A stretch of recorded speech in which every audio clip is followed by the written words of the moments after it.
Hey guys, what is up? It's James Penrose here, back again for my next video, and you're gonna have to excuse me for the informal way I'm kind of starting off this video today, because I've kind of only just woke up, and to be honest, I do want to apologise as well for the lack of content I've been giving you guys for the past 2 or 3 weeks. It's been a bit of a hectic schedule with me, with my driving lessons and me going to a whole college, trying to get my course there, all the interviews I've been doing, it's just been a bit of a hectic schedule, but I couldn't get away with without giving you guys a review of WrestleMania 32, and yes, I apologise for the informal way I'm doing it, but I had to give you guys some form of video and recap talking about the show. And I'm going to say, for WrestleMania 32, first of all, the stage set up for WrestleMania 32, the big star, the big logo, all the stage, the set up, the stadium was amazing, and I want to congratulate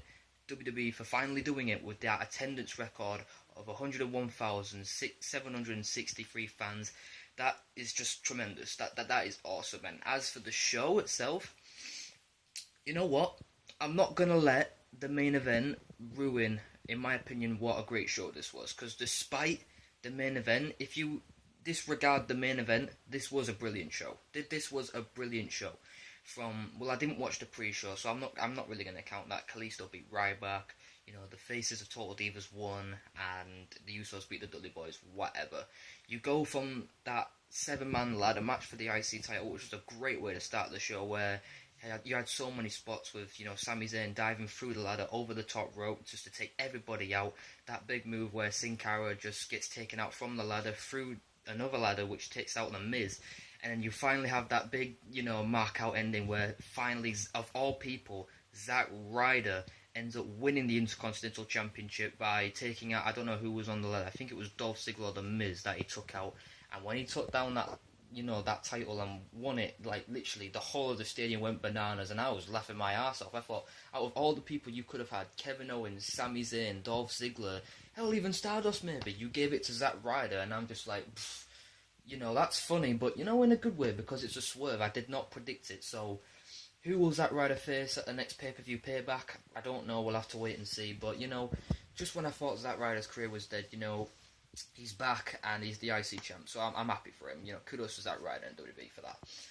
You then go to Chris Jericho versus AJ Styles. 4 was a good match. I mean, it would have been more better if it had a stipulation towards it, seeing as how Chris Jericho, in fact, ended up winning this match. And yeah, some decisions that were made tonight, or last night, were questionable, you can argue, but some of them I will, disregard as, acceptable. And this one, I can understand, because, Chris Jericho's record at WrestleMania hasn't been the greatest, so to give him a win, I'm not really going to complain too much about that. And again, they had a great match, so I'm going to take that for what it is as well. I mean, yes, AJ Styles using the Styles Clash again and, not winning with that, I'm not going to complain too much about that. Was I a bit skeptic at first? Yeah, I was, but you know what? Again, it's WrestleMania. He's not going to win every WrestleMania like The Undertaker would do, so yeah, it is what it is, man. Chris Jericho winning, I'm not too fussed about that. I really am not too fussed about that. What was the next match? The next match was the New Day versus League of Nations. It was a match, I didn't really care for it, even though the New Day's entrance was hilarious, coming out with the booty or cereal, and, them dressed up like them freaking Power Rangers or whatever the hell they're dressed as. It was funny.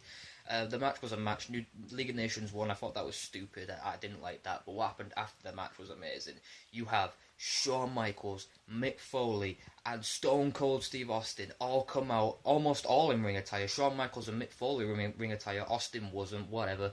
But it was an attitude era pop they got. The crowd went fucking mental. They all come out and beat the fuck out the League of Nations and the New Day. And it was hilarious.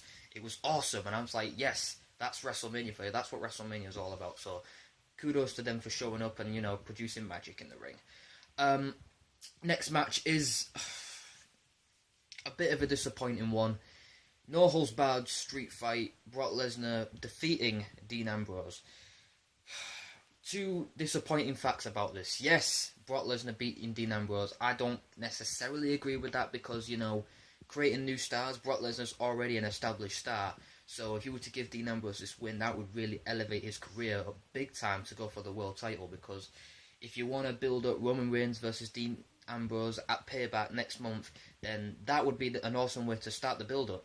But, so that's one issue. And two, I'm sorry, but the match was just way too short. It only went 12 minutes.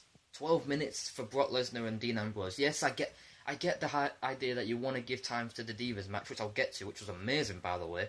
But I don't know, man. I just feel like the match was rushed. You know, it wasn't the hardcore, you know, popcorn fest that I thought it was going to be. If that makes sense. Yeah, they used chairs, kendo sticks, and what, you know, the chainsaw. They teased the chainsaw bit, which thank God they didn't use that. By the way, I'm not a sick bastard. But no, they didn't use that. They didn't use Barbie, even though they teased that as well. It just ended where Lesnar gives Ambrose an F5 on the load of chairs, and it ended abruptly, just as it was getting good. And I was like, well, that was a bit of a disappointment. I mean, what do you think? Did you think it was a good match? Did you expect it to be like that? Leave your comments down below. But you go from that to a genius match. One of the I'm going to say this right now. This triple threat women's title match, because during the pre-show, Lita was there. Lita made an historic announcement before the match that the Divas title is no more. We are rebranding the women's division. Fuck the Divas division. The Divas division is dead. The women's division is back. And we have a new women's championship belt. And when Lita unveiled the belt, it's like, it's a replica of the men's WWE World title, except the strap is white and the background is red with the W, and it says women's title on the background. And I was just like, that's awesome. That's what we've been waiting for years. Then you go to the triple threat match, and by the way, the entrances tonight were amazing, with the Divas as well. Becky Lynch, you know, with the smoke, that was awesome. Snoop Dogg rapping out Sasha Banks to the ring was awesome. The confetti, all the trimmings. Charlotte coming out with the robe and the pyrotechnics was great.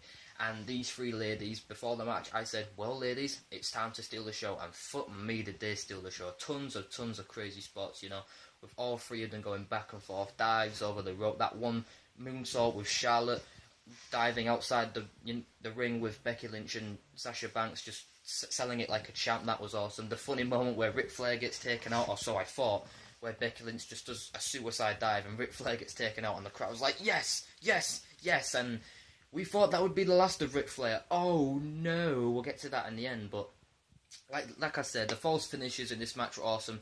Sasha Banks' tribute to Eddie Guerrero I thought was awesome. Rest in peace, Eddie Guerrero, God rest his soul. The attire for Eddie Guerrero, you know, Sasha Banks was wearing, you know, doing the frog splash as well, I thought was also really cool. And I thought that was the end of the match, where Sasha Banks, out of nowhere, hits the frog splash on Charlotte. No, she kicks out. Submissions back and forth. The figure eight on Sasha Banks and Becky Lynch. You know, Becky Lynch with the disarmer, Sasha Banks with the bank statement, like it was crazy, the ending. Back and forth, back and forth. And you had that ending. Yes, this did kind of piss me off, where Sasha Banks goes for the figure eight on... Oh no, wait, that's Charlotte going for the figure eight on Becky Lynch, and Sasha Banks trying to break it up, but Ric Flair comes back in and stops her from coming in, and Becky Lynch taps out, and we have our new WWE Women's Champion, Charlotte. And I was initially pissed off about that, because I was kind of sick of Charlotte holding the title, but now it's a new rebranded title, and Charlotte's the first person to hold that new rebranded title.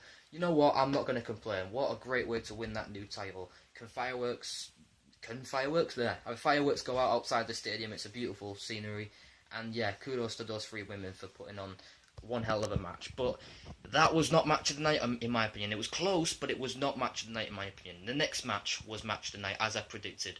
Holy fucking shit. Hell in a Cell match. Control of WWE's on the line. The Undertaker versus Shane McMahon.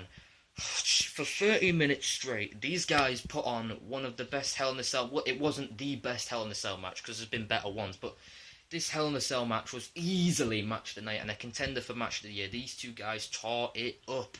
And at 51 to 46 years old, you'd think these guys would be knackered after all this. Well, they were, but I didn't think they could produce as much magic as they did. Last rides, kick out, choke slams on the stairs, kick out, you know, going through the cell where Shane McMahon got some bolt cutters and freaking, you know, just took the cell open when Undertaker, like, took Shane McMahon and speared him through the cell. That one spot, you know, where Shane McMahon was and Taker on top of this board thing, and Shane had a sleeper on Taker, and Taker just completely, you know, freaking, like, sacrificed himself, and they both went through one of those announce tables. But the spot of the match and the spot of the night, and probably one of the best spots of all time, was when, and they teased it for the last 10 minutes, where Shane McMahon hits a couple of monitors on the Undertaker skull, is on the table, and what does Shane McMahon do? Looks up at the Hell in a Cell, climbs the Hell in a Cell, the crowd's going mental, the commentators for once are actually selling this pretty well. Shane McMahon's down, cross my heart, jumps off the Hell in a Cell. Undertaker though gets out of the way, but Shane McMahon jumps off the 20-foot Hell in a Cell through the table, and the crowd went fucking mental. So did fucking I couldn't speak. I was literally in fucking shock. I couldn't believe what I was seeing. I didn't actually think Shane McMahon at 46 years old would have the balls to do that, but he did, and that honestly just took my breath away. That was fucking incredible. Kudos to Shane McMahon. You are a legend for doing that. I didn't think you'd have the balls, but you still got it. And even Taker's selling as well. When he looked at Shane, he's like, did he do that? You know, did he do that? And then it finally ended where, you know, they both, you know, even Shane's still like, oh, come on, bring it. And Taker's like, I'm sorry, mate. You gave it your best. Tombstone to Shane McMahon. 1, 2, 3, and The Undertaker defeats Shane McMahon. Shane McMahon has failed in trying to regain the company from Vince. So, again, that does leave questions as to where they're going to go with this tonight on Raw. But all in all, we saw history made. Undertaker's now 23-1. You know, thank you, Shane. That's all I got to say. You know, him coming out, you know, he got attended to by the doctors as he's getting stretched out, leaves the thumbs up. You know, all the respect to Shane McMahon, gets a standing ovation. You know, couldn't have asked for anything better. That was a great moment. So, match of the night is the Hell in a Cell match. And then I'm not going to lie, the rest of the show after that was kind of meh. You had the Andre the Giant Memorial Battle Royal. You had some surprise entrances in there. You had Shaq, you had frickin' DDP, you know, Tatanka, that was cool. But another surprise entrant that was in there, which I didn't notice until the last 5 or 6, was Baron Corbin. Yes, the NXT guy that had that good match with Austin Aries at NXT TakeOver Dallas. He was in this match, and ironically enough, he was the one that won that match. Yes, it came down to Baron Corbin and Kane, and he was eliminated, and Baron Corbin wins the Andre the Giant Memorial Battle Royal. The Battle Royal was nothing special, but the ending I really liked, and the crowd marked out for Baron Corbin. You know, the whole NXT chants were cool. So, is this Baron Corbin finally debuting on the main roster now? I'm not too sure. Maybe he'll get one NXT title match and then go to the main roster. I don't know. Maybe this is too soon, but if he is going to the main roster now, this is a great way to start it. So, yeah, we'll see what happens from that, but that was a good moment there. And then, like I said, I'm not going to let this match ruin the rest of the show being awesome. It's just, it hurt it. It fucking hurt it. This main event, I'm saying it right now, is one of the worst WrestleMania main events I've ever seen in my life. For the WWE World Heavyweight Championship match, you had Roman Reigns and Triple H for 27 fucking minutes, man. No wonder the crowd was walking out of this match. It was boring as fuck. Yeah, the entrances for Triple H were cool as Stephanie McMahon. Holy shit, she looked amazing. But the match was, they tried the hardest. They tried some spots. You know, the Roman Reigns spearing Stephanie McMahon was funny, but other than that, it's just predictable, man. We knew Roman Reigns was going to beat Triple H. We knew the crowd was going to walk out of this match. We knew that they were going to rage. We knew they were going to boo. And they still went with it. Like, couldn't they have just brought Seth Rollins back and risking him, you know, putting him in the triple threat or something? No, you had to just freaking disregard what the fans were saying, and Roman Reigns won the title. Confetti, pyro, well, not confetti, but pyro, yay, it's a happy ending, is it? Fuck. But at least now we can say we have legit opponents for Roman Reigns now, and it can give hope to other people getting title shots, like Bray Wyatt, like Dean Ambrose, like Kevin Owens, Sami Zayn, you know, all that jazz. So we'll see what happens on Raw. But that is my WrestleMania 32 review. Yeah, it's a bit abrupt, a bit out of nowhere type thing, a bit of an informal way of doing it, but I had to get it out there for you guys because this was a great show, despite the main event. So, other than that, guys, thank you guys for watching this video. Make sure you guys like this video, comment on this video, subscribe to my channel, subscribe to GD Moore, who's uploaded, you know, last video he uploaded was his vlog for WrestleMania 32 predictions. I'm pretty sure he got most of them right, although there were a couple of swerves in there. But go subscribe to him, he makes great videos, and all I can say is, peace out, my brothers.